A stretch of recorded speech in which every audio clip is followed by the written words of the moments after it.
Mr. Bless. Ni ne awai su gaisau kuma ni ne onto mai yin waƙar mama na.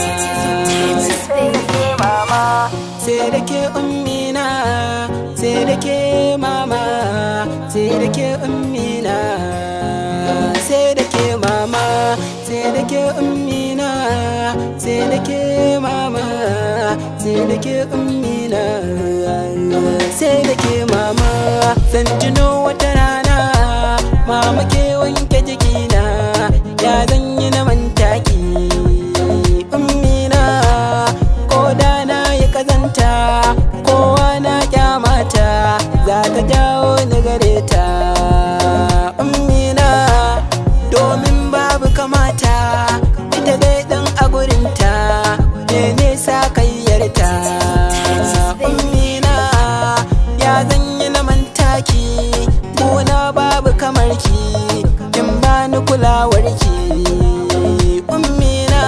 Safe dare ko rana mama na nan raina, ke ce mai share min kukana. Inda da numfashi na ina motsa gabaina, farin ciki zan sanya miki ummina.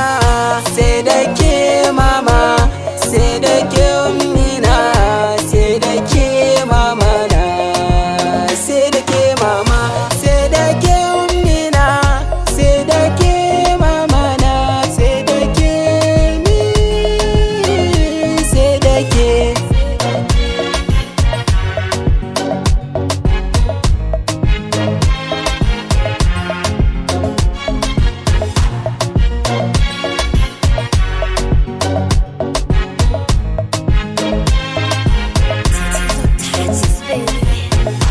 Ina kiran ku abokaina, maza da mata a gurina, kowa ya damke mahaifansa ma ba kamar mama.